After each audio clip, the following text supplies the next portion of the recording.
자, 오늘 내용은 이겁니다. 자, 앞으로 상승일지 하락일지는 몰라요.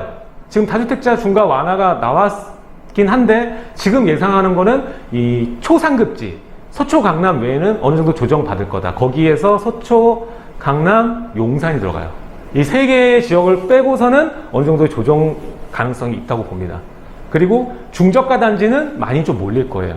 그래서 이전 최저가보다 낮은 거래 금액으로 급매물이 나올 수도 있어요. 하지만 이분들이 그냥 바로 내놓을 만큼 급한 분들은 아닙니다. 일단 처음에는 관망을 할 거고 이후에 자기가 보는 물건들의 가격이 어느 정도 조정이 되는 걸 보고 움직일 거예요. 그 전에는 큰 움직임은 없을 겁니다. 예, 그래서 지금 만약에 무주택자고 내 집 마련을 염두하고 있다라고 하면 이번 1년 동안이 어떻게 보면 좋은 기회를 맞이할 수 있으니까 본인이 생각하는 중가 정도의 아파트면 정말 좋은 기회를 맞을 것 같아요. 이거는 무조건 장이 좋을 것 같다라는 생각이 드는 데가 있어요. 무조건 오를 수밖에 없는 사이클이 온 종목이 있습니다. 그게 바로 저는 빌라라고 지금 보고 있거든요. 앞으로 향후 1년에서 2년 안에 이 빌라, 6억 이하의 빌라에 꽤 많은 자본들이 들어올 겁니다. 예. 그리고 이거를 먼저 가지고 계신 분들은 후행적으로 들어오는 돈보다 먼저 앞서 있기 때문에 그게 차익이 되는 거죠. 예. 그래서 단기적으로도 투자금도 얼마 안 들어갔는데 거기에 준하는 차익이 생길 수도 있어요. 자, 6억이라고 하면 10%가 6천만 원이잖아요. 그죠? 근데 제가 봤을 때는 그래도 한 20% 정도는 왔다 갔다 할 거라고 봐요. 어느 지역이냐가 또 중요하죠. 6억 이하라고 다 된다. 이건 아니거든요. 예. 그래서 6억 이하의 빌라 중에 오를 만한 지역은 어딜까? 이게 정말 중요한 내용입니다. 오늘의. 자, 그래서 다가올 상승 종목. 이쪽에 우리가 주목해야 되는 이유에 대해서 오늘 강의를 시작하도록 하겠습니다. 자, 제가 이전에 이 영상을 찍은 게 1년 반 전 된 것 같아요. 6억 이하의 아파트가 소멸된다. 예, 이런 제목으로 영상을 한번 올린 적이 있습니다. 그래서 돈의 가치가 급락하고 있다. 이렇게 설명을 드렸는데 지금 여러분들이 서울 내에서 6억 이하 아파트짜리 좋은 아파트 찾기가 쉬워요, 어려워요? 어려워요. 6억 이하 아파트가 있긴 있어. 근데 오래됐거나 면적이 작아. 그렇죠? 그리고 여러분들이 원하는 지역이 아니에요. 자, 이게 6억 이하 아파트는 불과 이번 정권 전 16년, 예, 16년만 하더라도 거의 시장의 과반수였어요. 3분의 2 이상이었습니다. 6억 이하 아파트가. 근데 불과 5년 만에 이 현상이 바뀌었어요. 자, 지금 상황 이어지고 있습니다. 자, 공급 부족한 건 알고 계시죠? 근데 중요한 건 차후에 공급은 어떻게 해서 나오죠? 지금 분양을 해야 돼요. 근데 분양하는 현장도 굉장히 적습니다. 아파트 규제도 여전히 있어요. 그렇죠? 여전히 지금 다주택자 중과 완화 이제 첫발 뛰는 것 뿐이에요. 나머지는 그대로 있습니다. 그 중에서 대다수는 의석 173석을 통과해야 돼요. 쉽지 않은 부분이라는 겁니다. 자, 지금 올해 민간 아파트 분양 물량을 보니까 자, 원래 계획 물량이 40만이었어요. 전국 기준입니다. 근데 지금 5월이 넘었습니다. 거의 절반이 왔어요. 근데 21%밖에 분양 안 했어요. 그리고 지금 서울 떼다 놓고 보면은 85,000호 분양했어야 돼요. 근데 이건 연으로 계산하는 거예요, 연. 근데 지금까지 반이 왔는데 10%도 안 됩니다. 분양한 물량이. 자, 이거는 결국엔 나중에 입주 물량을 의미하는 거예요. 근데 지금 분양이 이 정도 수준이면 차후에도 공급난이 지속될 확률이 굉장히 높다라는 얘기입니다. 그리고 공급만 지원되면 뭐 나쁘지 않을 거예요. 시간만 투자하면 되니까. 그동안 공시가격 안 오르나요? 지금 문제가 되는 거 뭐예요? 원자재 값입니다.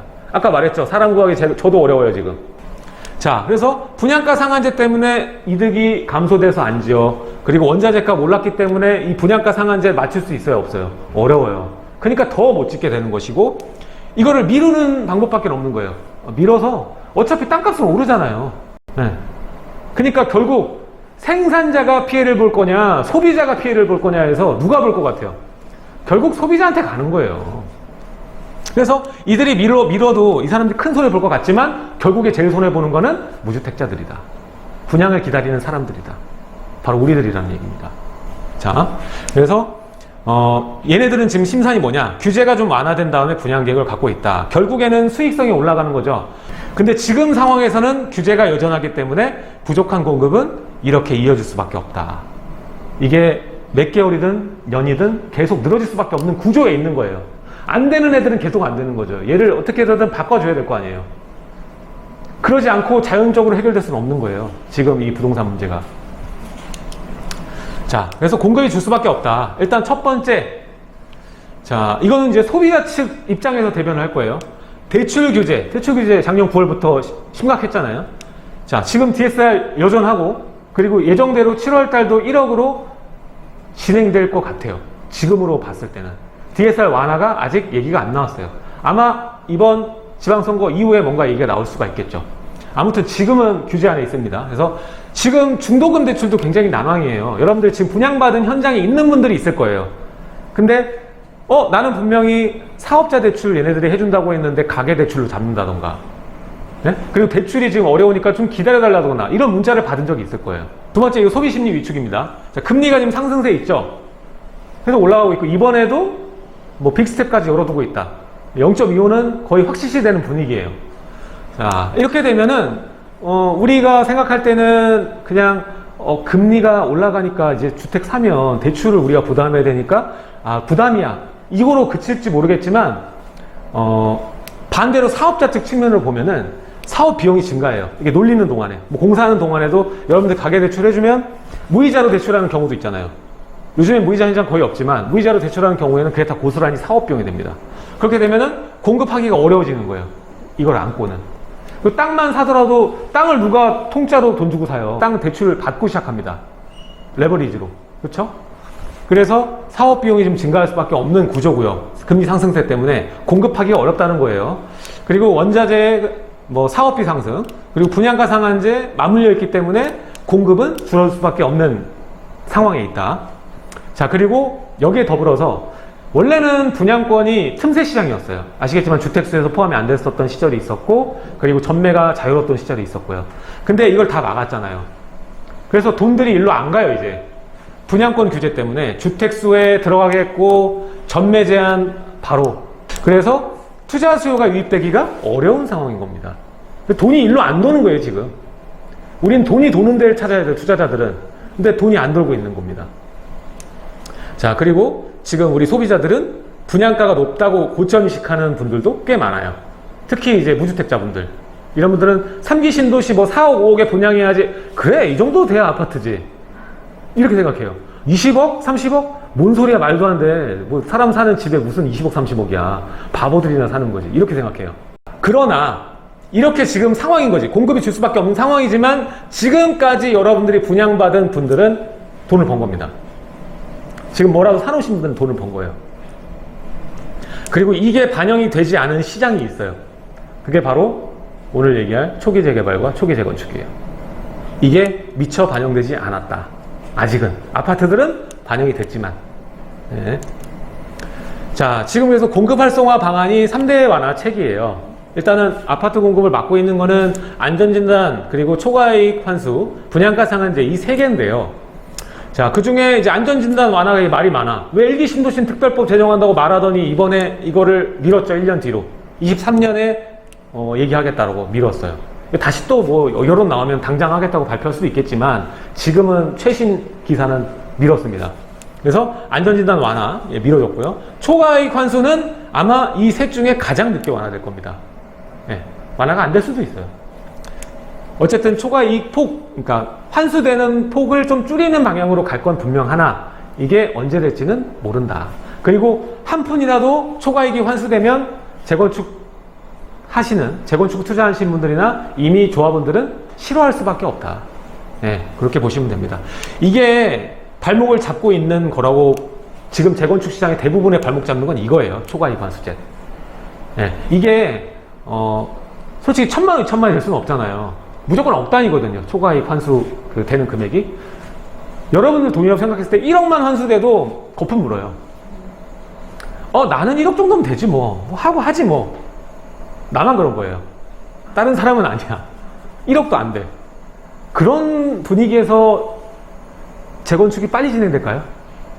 아니에요. 힘들어요. 자, 그리고 그나마 실질적으로 지금 가능하고 쉬운 건 분양가 상한제입니다. 그래서 이게 올해 안에 개선 가능성이 높아 보여요. 이렇게 되면 당장에 숨통을 트일 정도는 아니지만 몇 군데 현장들은 돌아가게 되어 있습니다. 왜? 내 수익성이 올라가니까. 기간이 늘어짐에 대한 손해보다 당장의 수익이 어느 정도 받쳐주면 해야죠. 사람은 100%는 없어요. 다 가질 수는 없지. 일정 부분만 되면 분양하는 현장들이 늘어날 거예요. 자, 그렇게 되면 그럼 분양가 상한제 완화가 의미하는 건 뭘까? 그럼 아주 단순해요. 분양가 상승하는 겁니다. 오르는 거예요. 그럼 여러분들 가진 그 신축이든 준신축이든 구축 이르기까지 가치가 더 올라가는 거예요. 원자재 값 인정을 받는 거예요.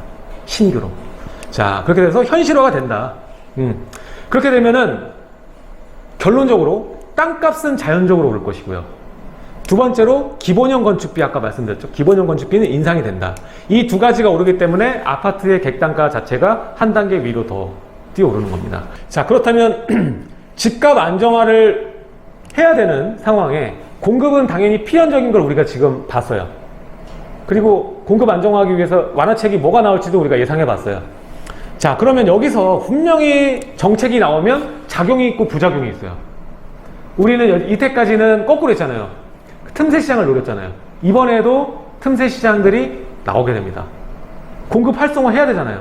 그럼 신축이 많아져야 되잖아요.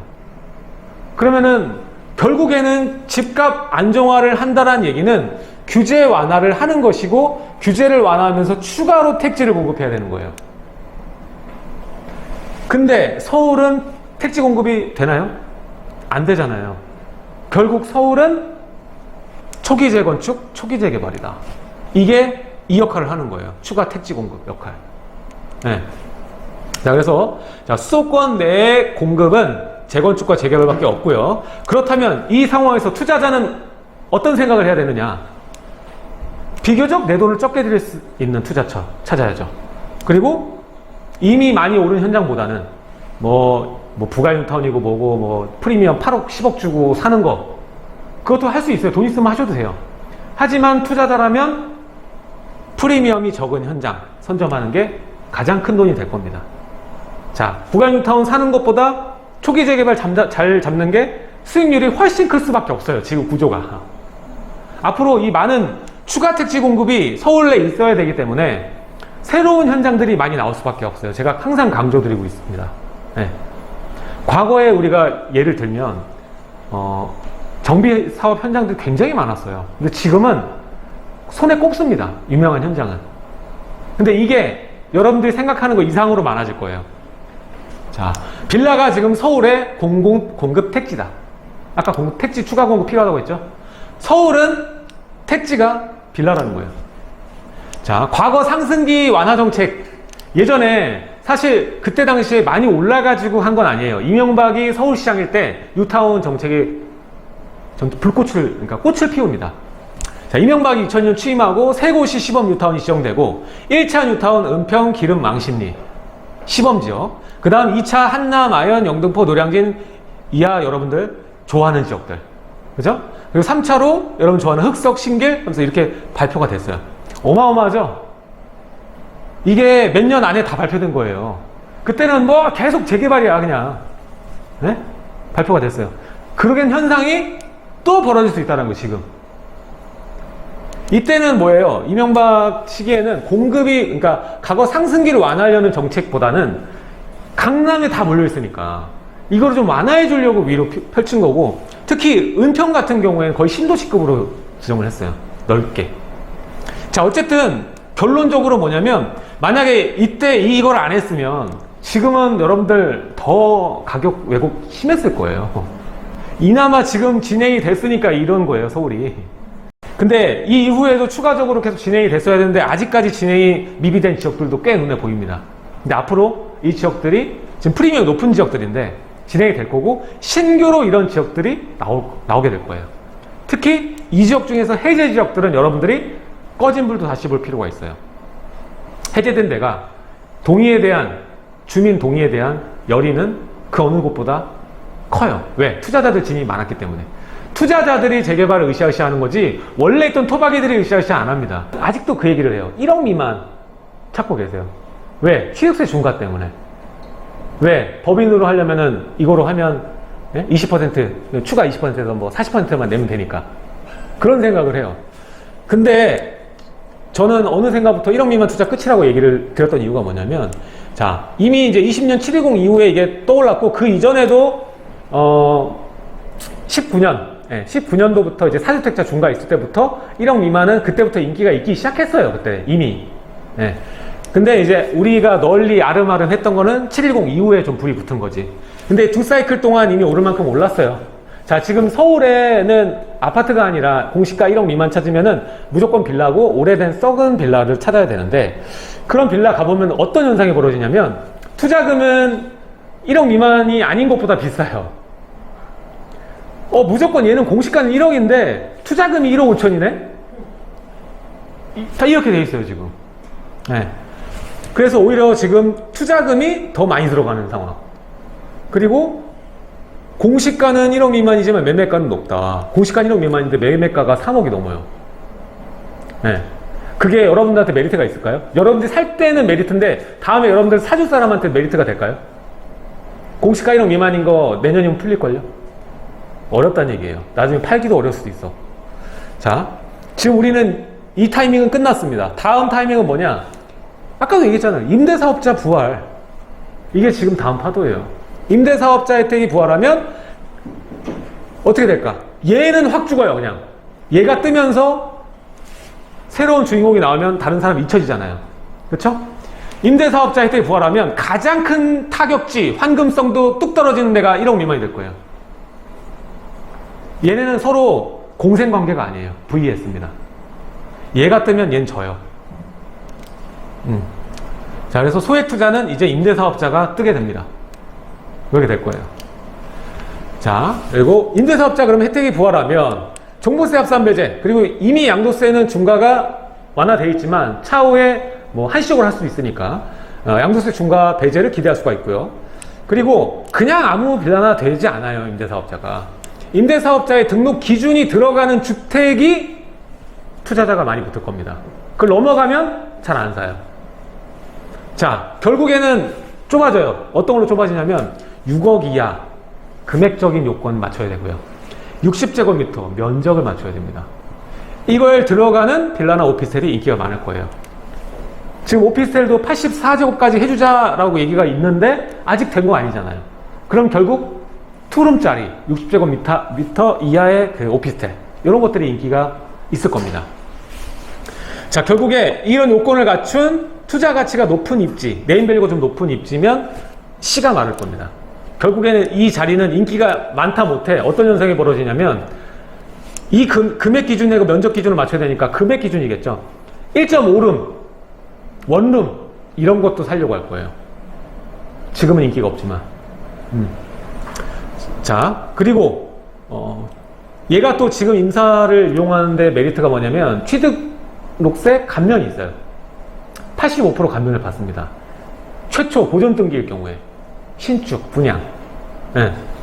근데 지금 취득세 중과 완화는 공약 중에 있긴 하지만 아직은 된 거 아니잖아요. 그리고 최소 2년 정도는 걸릴 거라고 우리가 예상을 하고 있기 때문에 173서 그렇기 때문에 시간이 좀 걸릴 것으로 보여집니다. 그래서 지금의 대안은 임대사업자 등록을 해서 최대한 내 투자금을 낮춰서 레버리지를 올리는 것이 최적화된 투자 방법이에요. 자, 그래서 지금 만약에 여러분들이 투자를 한다, 뭐 빌라를 잡아서 한다 라고 생각하면 여러분들이 지금 이 빌라가 가치가 있는 건지, 지금 내가 사는 이게 보고 있는 게 가격이 싼 건지 비싼 건지 이거를 볼 줄 알아요. 판단 기준을 알아야 됩니다. 안녕하십니까 애청자 여러분, 놀라운 부동산 놀부입니다. 지금까지 강의 영상 시청해 주셨는데 즐겁게 시청하셨는지 모르겠습니다. 하단에 첫 번째 고정 댓글 링크 누르시고 멤버십 가입해 주시면 오늘 보신 하이라이트 영상이 아니라 1시간가량의 풀버전 강의 영상을 볼 수가 있고요. 그리고 이전에 강의했던 모든 강의 영상까지 시청이 가능하십니다. 그리고 두 번째 칸에 강의 신청 누르시게 되면 오프라인에서 직접 만나셔서 멤버십에도 올라오지 않은 그러한 지역 분석과 투자에 관련된 여러 강의를 직접 시청할 수가 있습니다. 자, 멤버십 가입과 그리고 강의 신청 많이 부탁드리도록 하겠습니다. 지금까지 놀라운 부동산 시청해 주셔서 감사드립니다.